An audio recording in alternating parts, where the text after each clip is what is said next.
Salam alaikum. On va continuer la leçon sur la respiration et la fermentation. Donc on a ici deux cellules de levure de bière. La première cellule est cultivée en milieu aérobique et la deuxième cellule en milieu anaérobique. Lorsqu'on voit ces deux cellules en microscope électronique, on observe que la première, c'est-à-dire en condition aérobique, il y a les présences de mitochondries et ici, il y a absence de mitochondries. La première cellule, on a déjà vu qu'il y a phénomène de respiration. Ici, il y a le phénomène de la fermentation alcoolique. Donc, c'est-à-dire que ces mitochondries, ils interviennent dans la respiration, ils n'interviennent pas dans la fermentation alcoolique, dans la fermentation en général. Donc, la deuxième chose, c'est que ces deux cellules, soit en milieu aérobique, soit en milieu anaérobique, ils vont consommer la matière organique qui est le glucose. On va leur donner une molécule de glucose, c'est-à-dire C6H12O6. Ce glucose va entrer dans la cellule. Donc, le premier niveau de la cellule, c'est le hyaloplasme.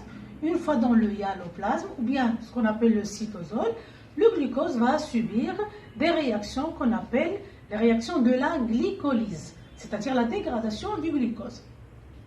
Donc, la glycolyse, en général, ce sont des étapes, ce sont des réactions qui se déroulent dans le hyaloplasme. Ce sont des étapes à ne pas retenir.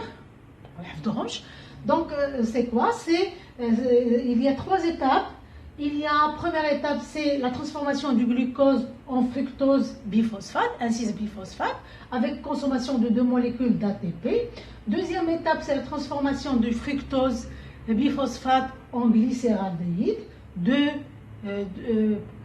PCC3P, c'est-à-dire ici 4 groupements phosphate, PP fois 2, ça veut dire 4. Et la troisième étape, c'est qu'il y a synthèse de 4 molécules d'ATP, à partir, bien sûr, de 4 ADP plus les 4 P, donc il y a synthèse de 4 molécules d'ATP et la formation de 2 molécules d'acide pyruvique. Donc, la glycolyse, c'est quoi? La glycolyse, c'est la transformation du glucose en fin de compte et l'obtention de 2 molécules d'acide pyruvique. Ce sont des réactions qui se déroulent dans le hyaloplasme. Donc, ce sont des réactions qui se déroulent soit en présence d'oxygène, soit en absence d'oxygène. C'est-à-dire, ils se déroulent soit pendant la respiration, soit pendant la fermentation. Donc, ce sont des réactions anaérobiques. Ils ne nécessitent pas la présence d'oxygène. Ça, c'est d'une part. Où se déroule cette glycolyse? La glycolyse se déroule au niveau du hyaloplasme. Donc ça, c'est ce qu'il faut retenir. Après, on va voir la réaction bilan. La réaction bilan de la glycolyse. Alors, on part de glucose, c'est-à-dire C6H12O6. Alors, les réactifs qui entrent dans ces réactions, première étape, on a consommation de 2 molécules d'ATP, c'est-à-dire plus 2 ATP. Plus. Ici, dans la deuxième étape, il y a les réactifs, il y a plus de P, c'est-à-dire il va entrer en réaction. Plus de P, plus 2 récepteurs d'hydrogène qui sont à l'état oxydé, c'est-à-dire 2 NAD+. Plus, voilà, et la troisième étape, c'est-à-dire ici, il y a le réactif, c'est-à-dire il y a plus 4 ADP. Donc, ce sont les réactifs, les produits de la glycolyse. Qu'est-ce qu'on a? Je n'ai pas de place, je vais écrire ici la réaction. Alors, première étape, il y a formation de 2 ADP, 2 ADP, première étape, plus, ici, deuxième étape, il y a formation de 2 NADH2, c'est-à-dire NAD+, il a fixé l'hydrogène, donc il a passé de l'état oxydé à l'état réduit, 2 NADH2,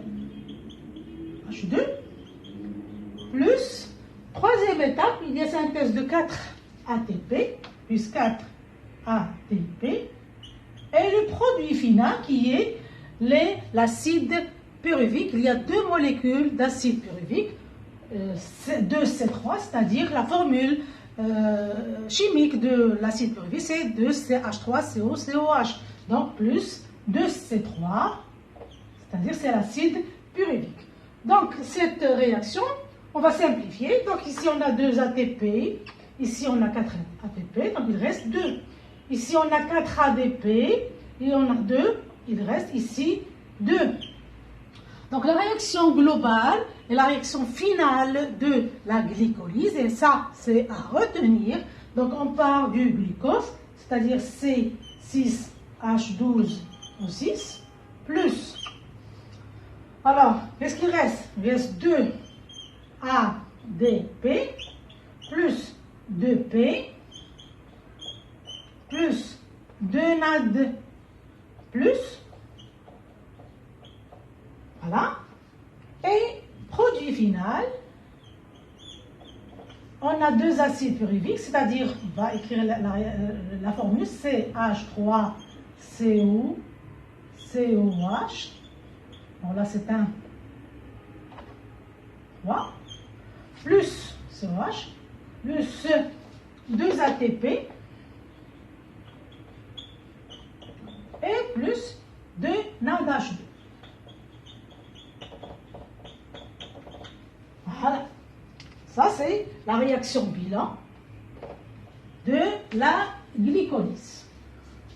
Donc, dans cette partie, ce qu'il faut retenir pour l'élève, ce qu'il doit retenir, c'est que une fois le glucose entre dans la cellule de la levure de bière, bien dans le hyaloplasme, elle va subir une dégradation, ce qu'on appelle la glycolyse. Alors la glycolyse, ce sont des réactions communes entre la fermentation et la respiration, donc il ne nécessite pas la présence d'oxygène, ce sont des réactions anaérobiques.